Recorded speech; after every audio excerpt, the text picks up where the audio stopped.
Tonight, Syria's government toppled. Rebels claim control of Damascus.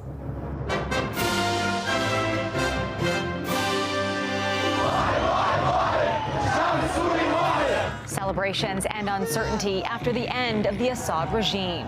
It's a moment of historic opportunity for the long-suffering people of Syria. Plus, tough talk over tariffs and a new cross-border dig. If we're going to subsidize them, let it become a state. How serious Canadians are taking the U.S. president-elect. I'm so happy. I met my niece for the first time. Escaping war-torn Gaza with her most precious cargo. We want to make sure that your family remains a family. And Taylor Swift's grand finale. Vancouver, welcome to the Eras Tour. The last stop on the record-breaking Eras Tour.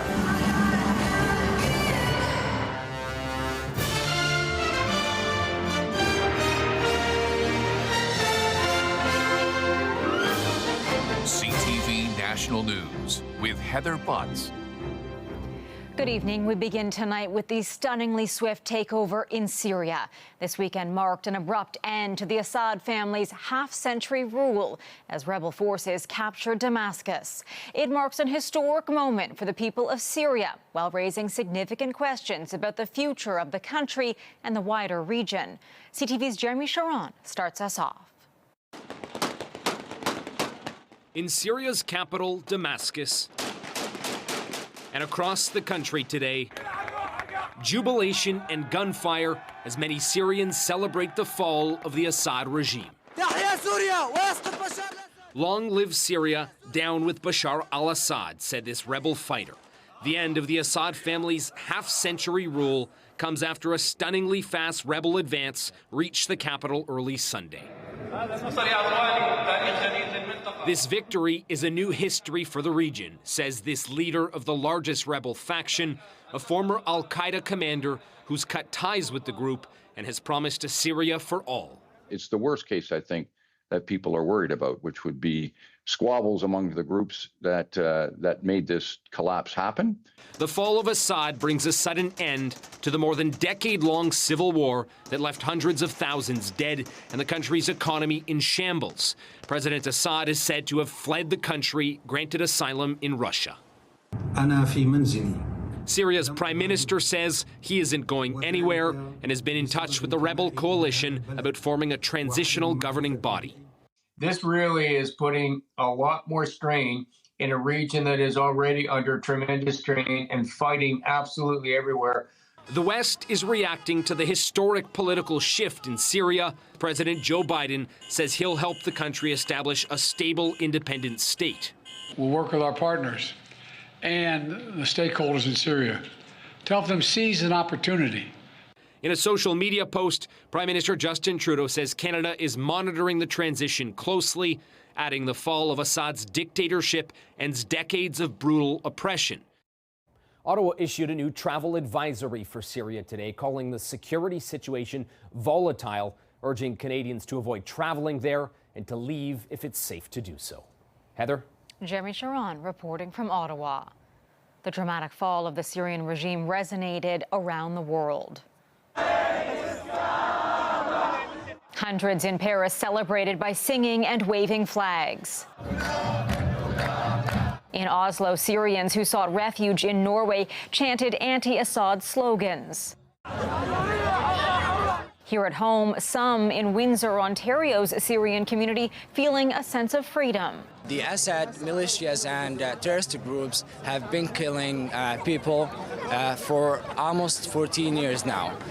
People are happy, celebrating the liberation of the country. Windsor has become home to thousands of Syrian refugees who fled the war-torn country for a new life. Let's bring in G0 publisher and CTV News political contributor Evan Solomon. Evan, who stands to gain the most from this scenario and who stands to lose?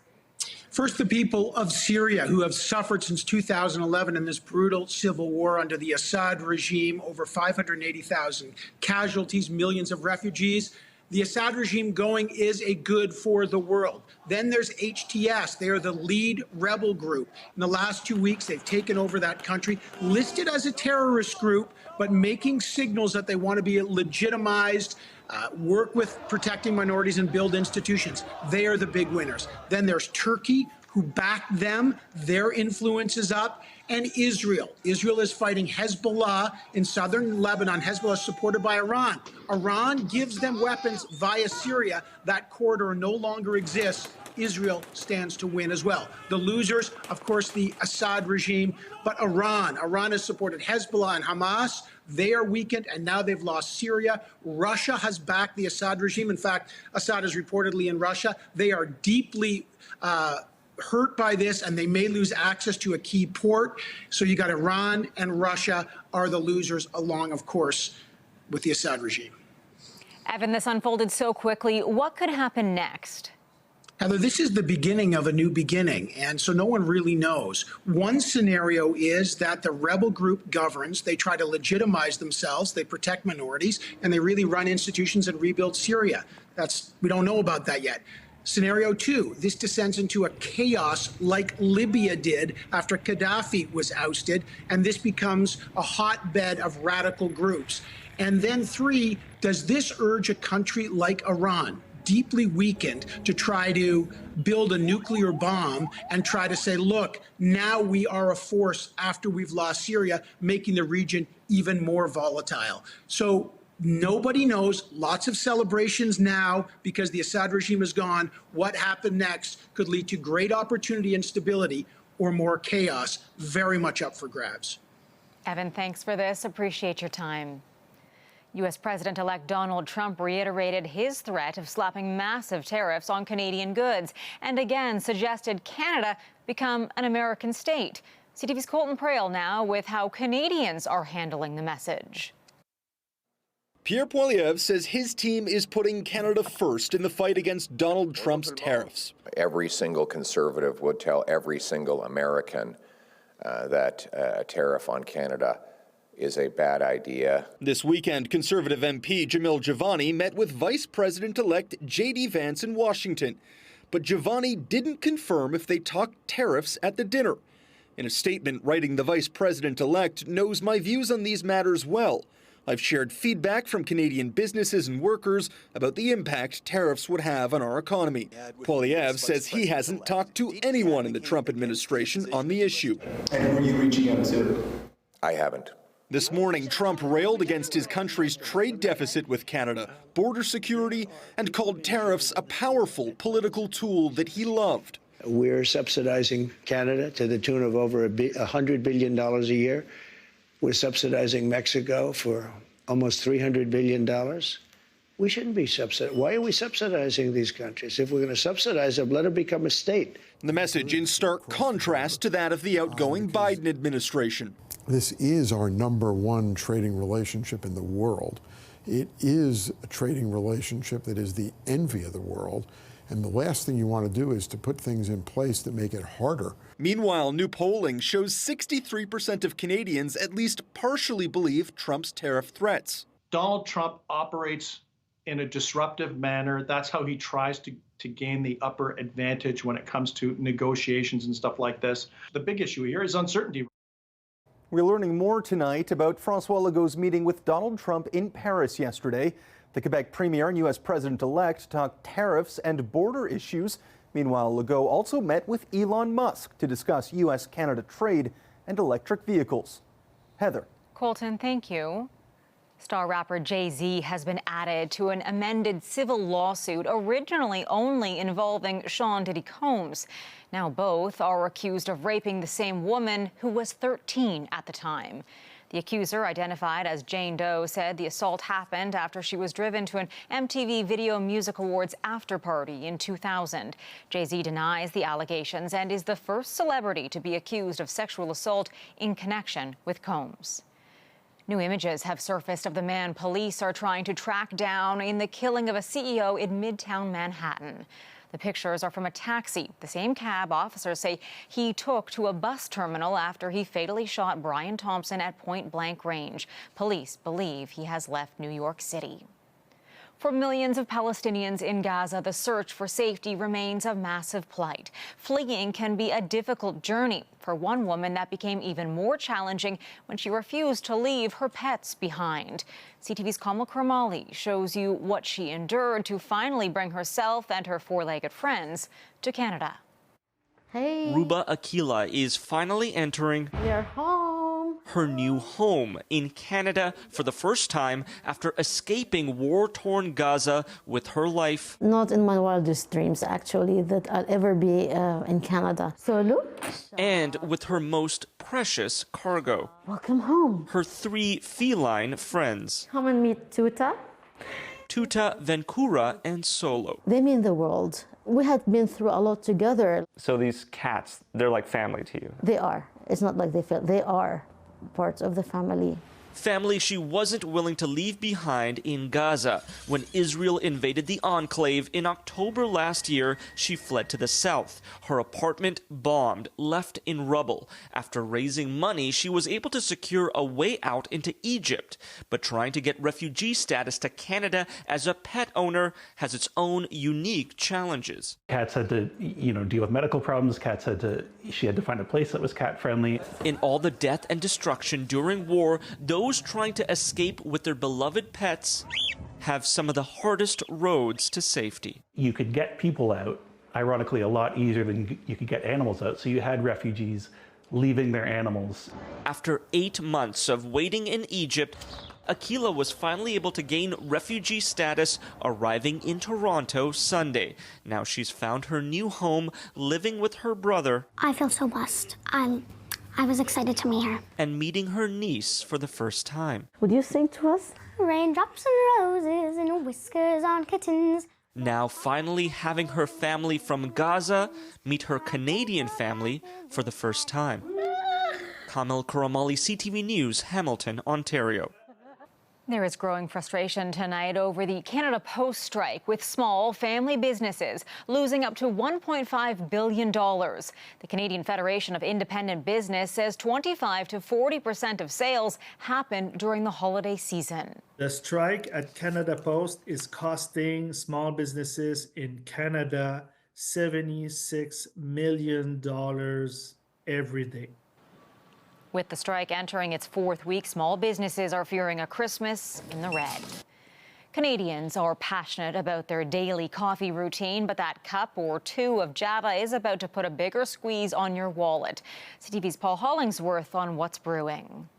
Coffee prices are climbing, and it's the last thing this customer wants to hear. Price of fuel and everything today, we're just trying to wake up and get to work and get through. And everything's killing us. A drought in Brazil has caused a dip in coffee bean production. Wildfires in Vietnam have also resulted in supply shortages. The result has elevated the cost of coffee to a 47-year high. We are expecting cup prices to increase by a nickel, a dime, maybe 25 cents here and there. Those are the adjustments that we're expecting in a new year. At this cafe, the owners are already shelling out more for bulk coffee. We're trying not to pass that along right now to the customer. But that may be a short-term reprieve. The price of cups, the price of lids, the price of milk, everything's been going up. So when you put that all together with the coffee going up, it does have to eventually, unfortunately, go back to the customer. At a time when everything is more expensive, increased coffee prices could mean customers will have to make tough choices when it comes to where they buy their coffee. For now, this high-volume coffee consumer will find a way to make it work. It's a little cheaper than Starbucks. If prices continue to climb, adjustments will be made. I guess I'm making a lot more coffee at home because holy smokes. It could be a major jolt and a wake-up call in a country that consumes millions of cups of coffee each day. Paul Hollingsworth, CTV News, Halifax. Coming up, a higher calling. His main task is to vote in a conclave for the next pope. The Archbishop of Toronto joins an elite inner circle at the Vatican. Plus, the final bow for the Eras Tour.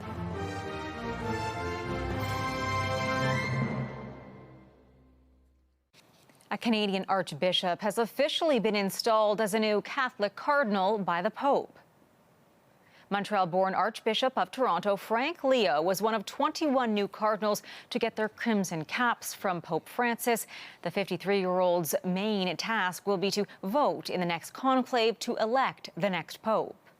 Frank Leo was one of 21 new cardinals, but there was more than 100 cardinals in Rome. And a lot of them talk about, where the church is going and what they'd like to see. And they want, and almost across the board, I have found people saying, we want a church and our bishops to reach out to people. Connecting with people has been a problem for churches across Canada. CTV's Garrett Barry takes a look at the bittersweet breakup of a congregation in St. John's. For everything, there is a season. Some of the final words at Cochrane Street United Church in downtown St. John's. Time to be born, a time to die. In the new year, after one final service, this congregation will disband, leaving their 140-year-old history in this building. It's not an easy thing to come to grips with, but this is something that has been, unfortunately, we've been edging towards for some time. They weren't done in by finances or by failing infrastructure.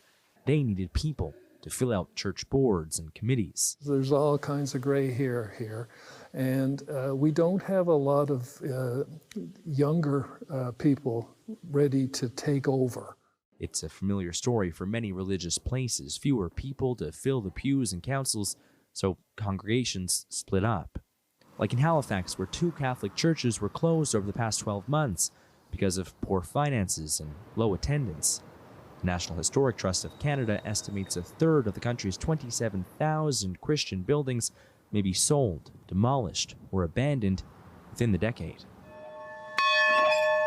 Some churches are bucking the trend. In Vida, Manitoba, church bells rang again this year after a 13-year-old closure, a flux of Filipino newcomers filling the seats once more. We must find a way to make meaningful space and to engage meaningfully with migrant and immigrant communities who are bringing a zeal for their faith and a joy in their life that we desperately can learn from.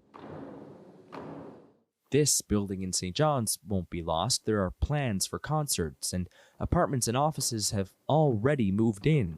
But it's bittersweet saying goodbye to this rich history. My parents' generation were able to pass it along to me and my generation, but it's hard for us to pass it on because the church has kind of moved away from the mainstream that it used to be. Garrett Barry, CTV News, St. John's. Still ahead, a glaring new hockey snapshot, examining the risk of brain disease with prolonged play.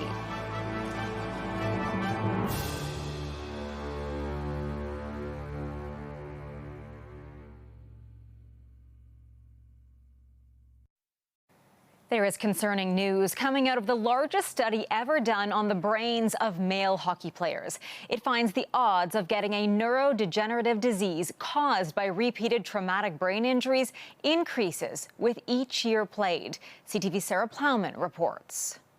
To the hockey world, Bob Murdoch was a 2-time Stanley Cup champion, coach of the year, and a player.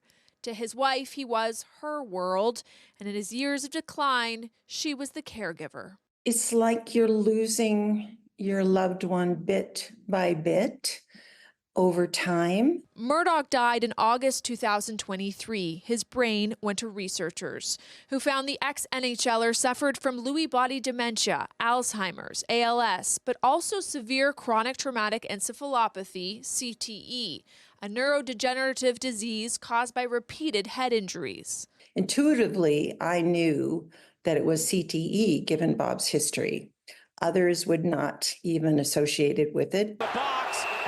With hockey comes contact. To the head, it looked like. Researchers now say the longer an athlete plays the sport, the greater likelihood they will develop CTE. The odds for CTE increase by about 34% with each additional year played. The largest study of its kind examined the brains of 77 former players, pros, high school players, and those in between. The research found CTE in more than half of the players, rising to 96% of the professional players, including 18 of the 19 NHLers. This isn't something that's just affecting enforcers. This is affecting a fair amount of the hockey players that we studied. The NHL has repeatedly disputed a link between hockey and CTE. I mean, we'd certainly like the NHL to recognize the link between head impacts and CTE. Murdoch's family was motivated to donate his brain to help with research, education, and awareness. It was just like, here was my man, the love of my life dying around me, and I had to do something about it. For the future. Last month, the NHL Players Association announced an advisory committee to better understand CTE, a move praised by Bev Murdoch, who says the more awareness, the better. Sarah Plowman, CTV News, Fredericton. After the break, embracing the end of an era. Taylor Swift drops the curtain on her history-making tour. How fans are saying farewell.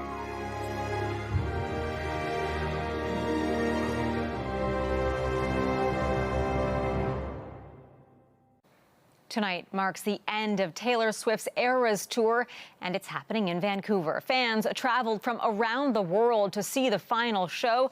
CTV's Penny Daflos now on the hype around the grand finale. Vancouver's businesses and government agencies pulled out all the stops for Swifties. Everywhere you go, you see stuff. It's everyone's so excited. Awesome. Yes. The city has gone above and beyond. From the U.S., Fort Worth, Texas. Washington, D.C. Europe. I love it here so much. It's so fun. Everyone's so nice. And across Canada, here for the end of an historic tour spanning 5 continents and lasting nearly 2 years. Just to be a part of everyone who, for the very last time, is seeing this tour is huge. I'm so excited. I just cried. Vancouver was awash in sequins all weekend, with the excitement reminding many of another time the city brought in thousands from around the world. Very similar to the Olympics. Just a little more bracelets. I've been making them over the last year. Those bracelets aren't just a fashion statement, they're an instant path to friendship and camaraderie. Never in my 51 years experienced something like this. You just walk around and everyone's so kind and friendly and helpful. Amazing movement. Amazing thing. And above all, a chance to sing their hearts out. This is our Super Bowl. We do. It's huge. With the world's biggest pop star who means so very much to her fans. Taylor Swift fans are known for their kindness, but this time there is that extra excitement of knowing that this atmosphere, this community, this is the last time they're going to be together for quite some time, because this is the end of an era. So everybody's enjoying it as they send off Taylor and say a very big thank you for what's been a marathon tour. Heather? CTV News, Vancouver. And what an incredible run. That is our newscast for this Sunday night. For all of us at CTV National News, thank you for watching. I will be back tomorrow along with Sandy. Good night.